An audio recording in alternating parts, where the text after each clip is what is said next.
Bonjour et bienvenue dans cette nouvelle vidéo. Ici le fan de Komiya pour une petite vidéo blabla et aussi haul, puisque je vais vous présenter les derniers achats que j'ai fait rentrer pour la collection, que ce soit CD ou les cartes. Mais avant de commencer, je vous invite à mettre un petit pouce et à vous abonner si ce n'est pas encore fait. Et on se lance tout de suite. Alors, il y a un peu tout, il y a des commandes internet, il y a du petit passage en boutique, puisque eh bien, je suis allé à Bruxelles ce week-end et j'en ai profité pour passer à la boutique Le Coin des Barons qui faisait quelques petites promotions pendant le Black Friday. J'ai pas acheté, si j'ai acheté un coffret Rugilune qui était à 20 €. Je l'avais pas encore eu ce coffret là. Je vous le montre pas puisque vous avez juste à regarder sur internet. C'est un coffret basique dans le sens où il y a 3 cartes promo, une carte jumbo qui est une carte promo et du coup 4 boosters. Alors les boosters, je crois que c'est que du EV. Je crois que c'est du EV3 et du EV4 si je me trompe pas. Il y a peut-être un EV1, je sais plus. J'avais regardé sur internet, mais je me souviens plus, c'est pas grave. Et on va commencer tout de suite avec les achats du coup que j'ai fait dans cette boutique. Au niveau des cartes, je me suis pris le Philanthrape. Alors cette carte, je vous l'avais déjà présentée, mais je l'avais prise en anglais parce qu'elle était pas trop chère en anglais aussi. En français, elle est pas très chère non plus. Je l'ai eu à 7 €, moins 10%. Donc sur la commande totale, il y a eu 10% qui ont été appliqués. Vous pouvez appliquer les 10% individuellement ou pas, hein. Donc celle-ci, je l'ai eu à 7 €, vous retirez 10%, donc 70 centimes en moins. Ça fait la carte à un peu plus de 6 €, donc une bonne affaire sur, je rappelle, une des pires SAR de EV. Alors pas en termes de qualité, parce que moi je la trouve rigolote, puisqu'il y a le 1 sécateur qu'on retrouve sur la R de Tissamboul. Je vous les remettrai prochainement, je pense. Je vous remontrerai ma collection et je vous montrerai du coup l'interaction qu'il y a entre ces deux cartes. Et ça, c'est très intéressant. C'est pour ça que j'ai voulu la prendre en français, parce qu'en anglais, ça fait un peu tâche, entre guillemets, dans la collection. Encore une fois, vous faites ce que vous voulez. Mais c'est vrai que vu que j'avais le Tissamboul AR en français, je vais y arriver, dans lequel on voit l'autre partie du 1 sécateur, qu'on voit juste ici en bas de la carte, et eh bien c'est très ça fait plaisir d'avoir du coup les deux en français. Donc un petit prix évidemment. Je me suis pris le Roucoups de Flamme Obsidienne en AR, puisque du coup récemment j'ai fait rentrer le Roucarnage en SAR. Donc du coup celle-ci elle était à 5 €, un petit prix sur Flamme Obsidienne. On en a déjà parlé, Flamme Obsidienne ça a été beaucoup ouvert. Ça devient un peu compliqué au niveau du scellé, puisque c'est une des séries qui a pris le plus en valeur. Alors les séries vont prendre en valeur forcément avec le temps, mais Flamme Obsidienne c'est une série qui a pris vite en valeur et les displays partent à plus de 200 €. Donc c'est très difficile de trouver au prix retail Flamme Obsidienne. Même le TB avec la carte promo Salamèche, c'est une catastrophe, c'est super cher. Donc si jamais vous en trouvez à prix retail, hein, n'hésitez pas, c'est une bonne série à garder en scellé au niveau de l'investissement. Cette carte, moi, je la trouve très jolie. Voilà. Il me manque que la Roucoule, du coup, pour avoir la ligne complète. Donc, Roucoule et Roucoups en AR et Roucarnage en SAR. Et du coup, je crois de souvenir que le Roucoule est un peu plus cher que le Roucoups. Il a une dizaine d'euros. Donc, ça vous fait la série complète pour un peu moins de 30 €. C'est vraiment un super investissement. Et même, moi, je trouve que dans la collection c'est très joli. Et Joe, je crois que c'est un illustrateur pour lequel j'ai plusieurs cartes que j'apprécie. Je ferai le point peut-être, je vous en reparlerai à l'occasion. Je me demande si c'est pas lui, enfin du moins l'artiste, pardon, je sais pas si c'est un homme ou une femme, qui a fait du coup le Roucarnage. Je vérifierai plus tard et puis je vous mettrai en commentaire. Sinon vous me le dites, hein. N'hésitez pas, évidemment. Et enfin, 5 € aussi, donc le feu perçant. Donc c'était une petite commande, hein, pas trop chère. Le feu perçant, pourquoi? Parce que c'est un Pokémon que j'aime bien, parce que j'aime bien Entei. Et du coup, il est assez sympa. Alors, ce fond, ça plaît ou ça plaît pas. Sur les temps passés, il y a beaucoup de cartes qui ont ce fond-là. Moi, j'avais notamment eu le Serpent Eau. Du coup, je crois que c'est aussi sur Force Temporelle, pardon. Et du coup, pour la collection, je vais mettre les deux côte à côte. Ça va rendre assez bien, je trouve. Et en tout cas, très jolie carte. Alors, 5 €, ça va, hein, c'est pas trop cher. Donc, 10%. Donc, du coup, 4,50 € pour cette carte. Donc, une belle affaire. Au coin des barons, d'ailleurs, ça me permet de vous parler du coup un point que je voulais aborder dans cette vidéo, parce que je vous avais dit je vais vous présenter des objets, mais j'avais aussi envie de parler de ce qui se passe en ce moment, et il y avait énormément de ETB EV8, d'ailleurs si vous avez remarqué, changement dans le décor, puisque oui, normalement ici il y avait mon ETB scellé, et bien quelqu'un m'a pris l'ETB à 75 € sur Card Market, donc du coup j'ai fait le colis ce matin, c'est parti, et oui, pourquoi et pas tout simplement parce qu'en fait le restock n'apparaît pas et du coup les gens craquent, ils veulent absolument leur ETB pour Noël. Alors je sais pas si c'est pour garder scellé ou pour offrir, moi j'avais eu l'occasion du coup de les acheter chez le coin des barons à 50 et 55 € il y a très longtemps en précommande, donc c'était les prix standards, hein. Même 50 € c'était un prix excellent. Celle à 50 € je crois que c'est celle que j'avais acheté le plus récemment, la première que j'avais pris en août, hein, c'était très tôt, hein. Franchement je crois que sur EV ça doit être un des moments où les précos avaient ouvert aussitôt, sans allocation, hein, je pense. Enfin, faudrait avoir la confirmation de la part du magasin, mais je pars du principe que à ce moment-là, peut-être qu'ils se sont basés sur des allocations précédentes. En tout cas, c'est très compliqué de les trouver en magasin et au coin des barons. Alors, pas de problème pour les trouver, ils en avaient énormément, j'ai pas compté mais ils en avaient bien une bonne vingtaine, mais évidemment le magasin, voilà, alors c'est pas pour leur jeter la pierre, ils ont raison, hein, c'est le marché qui veut ça, elles étaient vendues à 70 € en magasin. Donc c'est à vous en tant que consommateur de faire attention. Est-ce que vous estimez que c'est le prix que vous devez payer ou alors vous attendez ce que vont faire beaucoup de personnes, je pense, en sachant qu'avec 8.5 qui va arriver, il y a des chances pour que la hype entre guillemets sur EV8 se calme, mais on a des indicateurs qui semblent indiquer le contraire. On le rappelle, hein, TCG Pocket qui fait un carton phénoménal et qui du coup fondamentalement va probablement ramener des gens sur le TCG classique, sur les cartes. On ne sait pas s'il y a un effet immédiat, mais ça risque d'arriver. Et les influenceurs qui, peut-être ou pas, on ne sait pas trop, mais c'est probable que ça soit avec TCG Pocket, eh bien eux aussi se sont mis sur Pokémon TCG. Et eh bien vous avez l'exemple de Squeezie qui vient d'ouvrir une display qui était déjà ouverte, hein, qui ne contenait que 31 boosters. Jiraya a expliqué dans sa vidéo comment est-ce qu'il a trouvé la display. Je vous invite à aller regarder, c'était dans un live si je ne me trompe pas. Et en tout cas, quoi qu'il en soit, eh bien cette display a été ouverte, enfin elle était déjà ouverte, mais elle a été enfin les boosters ont été ouverts en vidéo et je pense que le live a fait un gros succès.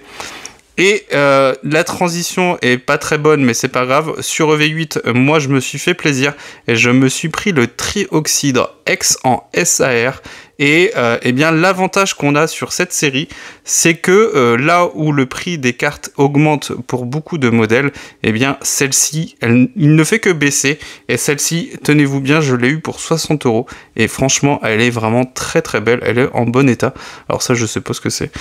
Peu importe, c'est peut-être un ancien achat sur le top loader, peut-être un pseudo, je ne sais pas. Quoi qu'il en soit, la carte est vraiment très belle. Et moi, c'était la SR que je voulais absolument dans ma collection. Et donc, à ce prix-là, elle est autour des 70 € actuellement. Alors, sur eBay, j'ai pas vérifié, mais sur Card Market, la dernière fois que j'ai regardé, le prix d'entrée, c'était 75 €. Donc, en tout cas, une carte qui va probablement à nouveau baisser prochainement. Puisque à côté, eh bien, les Pikachu, les Latias, les Latios, même en AR, qui fonctionnent pas mal, eh bien, toutes ces cartes-là ne baissent pas. Et bien, à côté, les gens, ils doivent bien vendre l'excédent de cartes qu'ils ne veulent pas garder et ils n'ont pas le choix que de baisser le prix des cartes. Sur le scellé, alors je me suis fait plaisir, j'ai fait une grosse commande chez la Ligue du Jeu, donc c'est une boutique sur Limoges en lien avec Invest Collect. Et je me suis pris les deux ETB Faille Paradox, donc celle-ci c'est Garde de Fer. Et j'ai pris aussi du coup l'autre ETB de cette collection, c'est le Rugilune. Très belles ETB que je n'avais pas dans la collection, donc je suis content de les faire rentrer. Je cherche, je guette, je suis toujours à la recherche des ETB EV5, puisque EV4 et EV5 ont la particularité d'avoir deux illustrations. Sur EV5, c'est Serpenteau et Ver de Fer, si je ne dis pas de bêtises. Serpenteau, c'est sûr, il me semble que c'est bien Ver de Fer. Moi, à choisir, j'aimerais bien avoir celle de Serpenteau, mais pour l'instant, à prix retail, j'ai pas encore trouvé en magasin.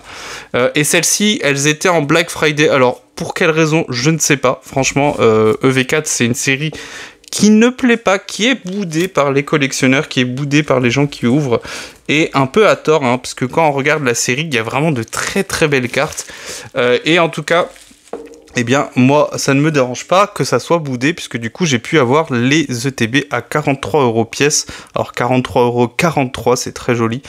Mais bon, peu importe, elles étaient bradées. Donc, du coup, sur le Black Friday. Et dans la même commande, j'ai mis un petit tripack qu'on s'ouvrira prochainement à 13,43 €. Donc, une belle affaire pour ouvrir, hein, franchement.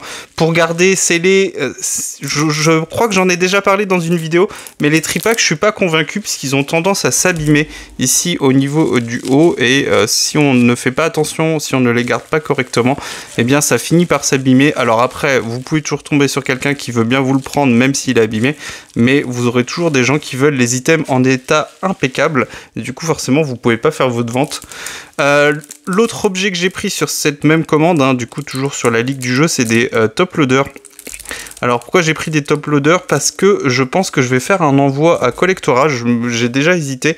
Je sais que Fujistore à Lille propose des envois communs chez PSA. Mais moi, ce qui m'intéresse plus, puisque du coup, ça serait pas pour des cartes à revendre, ça serait pour des cartes à garder dans la collection. Donc je cible des cartes qui sont déjà dans ma collection. Et c'est pour les protéger, du coup, et aussi pour les sublimer. Et je trouve que les étiquettes, alors j'ai aucune affiliation avec aucune société de gradation, évidemment. Je vous laisse regarder, je vous laisse faire votre choix, libre à vous de choisir, hein, bien sûr. Mais l'avantage chez Collectora, alors il est multiple. Le premier, c'est que en fonction des options que vous prenez, le prix n'est pas indexé sur la valeur de la carte, ce qui est l'inverse chez PSA par exemple. J'ai pas vérifié chez toutes les compagnies de gradation, mais celle qui est la plus connue, c'est PSA. Et chez PSA, le prix de la gradation dépend de la valeur de la carte. Donc plus la carte est chère, plus la gradation est chère. Entre guillemets, c'est un investissement, hein, très clairement, sur PSA. Chez Collectora, c'est pas le cas, c'est selon les options que vous prenez, le prix ne dépend pas du coup de la valeur de la carte. Et l'autre avantage, c'est les étiquettes que vous allez avoir sur le dessus, donc dans votre boîtier, qui peut être personnalisé.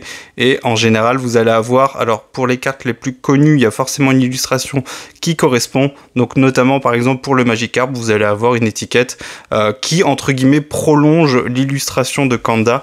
Et du coup, ça c'est très intéressant pour donner de la valeur, mais pas pécuniaire, même si évidemment si vous avez une Collectora 10 et visiblement de ce que j'ai entendu ça et là, Collectora est assez exigeant sur ses notations, et bien même si vous avez évidemment normalement une plus-value financière, moi je trouve que c'est surtout pour l'esthétique et pour la préservation de la collection, puisque du coup la carte est protégée, mais en même temps du coup elle est aussi sublimée avec cette étiquette. Il y a d'autres choses que Collectora semble mettre en place, et on avait un peu vu ça lors du Royaume TCG. Ils avaient notamment exposé un vitrail qui entourait du coup le boîtier d'une carte. C'est la carte que vous connaissez peut-être, avec les 3 oiseaux légendaires. Je crois que c'est ceux de la 1G, ouais, Sulfura, Elector et Articodin, si je ne dis pas de bêtises. Et du coup, tout autour, vous pouvez trouver, je pense, l'illustration sur internet. Moi, je l'avais prise en photo.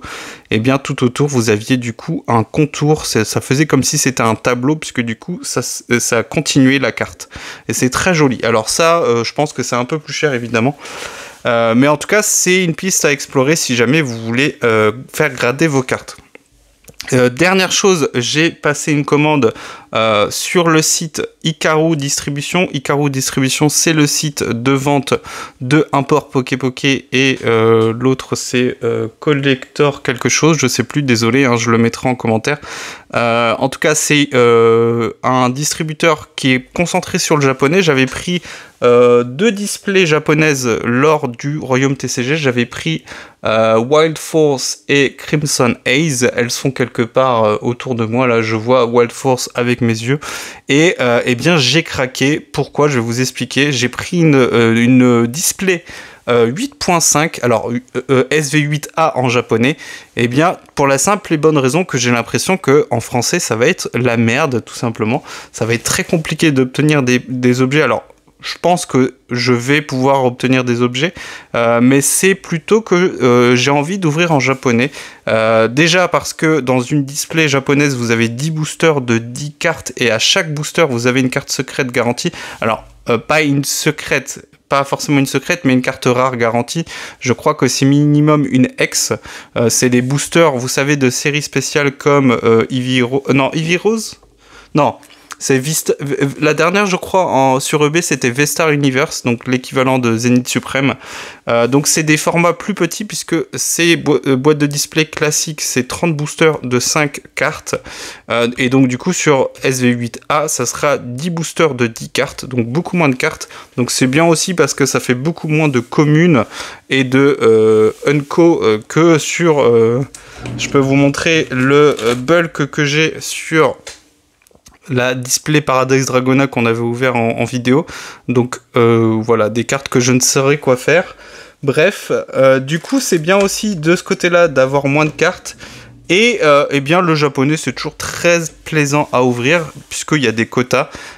Et aussi des cartes très belles qui sont faciles à grader en général si on veut le faire par la suite. Sur 8.5 en français, je pense que je vais quand même me faire plaisir et prendre quelques items. Le TB, je pense que ça va vite flamber, encore pire que EV8. Donc soit vous la trouvez pas chère, soit vous partez du principe que vous allez devoir payer plus cher. Donc bon courage. Les allocations devraient pas tarder. Si vous achetez maintenant, faites attention, vous vous exposez, je vous l'avais déjà dit dans une vidéo, et bien tout simplement à financer les boutiques, hein, puisque les boutiques n'ont pas encore toutes leurs allocations. Et je sais que Kibiki en a parlé dans une vidéo, mais certaines boutiques vont peut-être attendre début janvier vis-à-vis de l'exercice financier, donc c'est-à-dire par rapport aux impôts. Et du coup, faire les précommandes en janvier, ça leur permet de boucler du coup l'année 2024 sans faire rentrer dans la balance les ventes du coup de précommande qui vont être évidemment monumentales. Mais de toute façon, visiblement, les boutiques n'ont pas encore leurs allocations.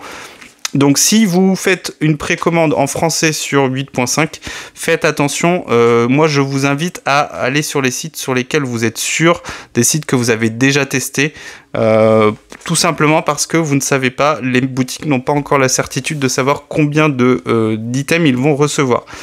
Ils se basent probablement sur EV8, mais il va peut-être y avoir des changements par rapport à 8.5. Enfin, par rapport à EV8. Et 8.5, n'oubliez pas que c'est une série qui va sortir dans le temps, puisqu'on va avoir des items qui vont sortir le 17 janvier, en février, en mars, et ainsi de suite. Donc, attendez-vous à retrouver des items régulièrement. Et vous le savez, si vous regardez régulièrement dans les magasins, les grandes enseignes en général ne jouent pas le jeu de la spéculation, là où évidemment les indépendants s'alignent sur les prix du marché pour exister, hein, tout simplement. Alors c'est une bonne et une mauvaise chose. Je vous encourage quand même à soutenir vos boutiques indépendantes là où vous êtes. J'essaie de le faire du mieux que je peux en achetant de temps en temps quelques items chez eux. Mais évidemment, comme tout le monde, eh bien, si je peux économiser un peu d'argent, j'essaye de le faire. Donc je pense que je vais me destiner vers les grandes enseignes pour acheter les items que je veux. Donc principalement, je vous en avais déjà parlé, le coffret avec le classeur et peut-être quelques tripacks pour profiter du coup des cartes promo. Et moi j'avais vu, je crois que c'est la Nymphali qui m'intéresse sur les tripacks. Il y a Givrali, Philali et Nymphali, je crois, enfin je sais plus. Et en tout cas, il y a d'autres items qui sortiront par la suite. Donc ça peut être intéressant d'attendre et de voir comment ça se passe au début, même si ça risque d'être très compliqué niveau stock. Voilà, je pense que c'est tout pour cette vidéo. J'avais beaucoup de choses à vous dire. Je pense que je referai le point en fin de semaine. Là, je vais me lancer dans un petit truc assez sympa, c'est que je vais répertorier les cartes de mon set, de ma collection, pour faire le point. Et je vais ranger un peu, puisque du coup là les ETB faut que je les protège, puisque j'aime bien protéger les items. Là par exemple l'ETB qui est ici, elle a quelques petits accros, alors je sais plus si elle les avait déjà quand j'ai acheté l'item ou pas. Bon après c'est du Fable Nébuleuse, hein, OSEF, hein, tout le monde s'en fout. Les ETB Fable Nébuleuse, elles sont passées sous 36, elles étaient à moins de 38 € sur la ligue du jeu par exemple, et elles y étaient encore ce matin. Et c'est pas parti. Voilà, il y a beaucoup d'items qui sont pas partis. Les boutiques n'ont pas réussi à tout vendre. Ça aussi, c'est à prendre en compte. Même dans les grandes surfaces, les items ont été bradés. Il y a eu des offres de cagnotage. Eh bien, ça s'annonce bien pour les soldes d'hiver, voire pour Noël. Peut-être encore d'autres promotions à venir. N'hésitez pas à guetter les réseaux sociaux et les vidéos sur Internet, mais aussi vos magasins pour acheter à moindre frais, soit pour garder, soit pour pour ouvrir évidemment, mais en tout cas ouvrez pas trop, n'ouvrez pas trop, faites attention, c'est quelque chose qui coûte cher, j'aime bien le répéter à chaque fois, mais je pense que c'est nécessaire. Voilà, la vidéo est très longue, je suis désolé, hein, merci si vous avez tenu jusqu'au bout, je vous remercie pour votre soutien. On s'ouvre bientôt cette ETB, l'ETB 8, la display pardon, donc cette display on va se l'ouvrir bientôt pour profiter de la hype hein, tout simplement, mais aussi parce que j'ai envie de l'ouvrir, hein, ça fait un moment qu'elle est là, mais la display, c'est ça que je voulais vous dire, la display SV8A, je la recevrai mi-décembre, je ne l'aurai pas à la sortie, donc mi-décembre, c'est Hikaru Distribution qui nous a annoncé ça, et eux ils ont les allocations sur le japonais, donc vous pouvez foncer si vous voulez acheter du SV8A, et du coup, celle-ci on se l'ouvrira bientôt, et du coup, mi-décembre, on ouvrira la SV8A pour découvrir le set ensemble. Voilà, je vous dis à bientôt pour une prochaine vidéo, et on se dit ciao!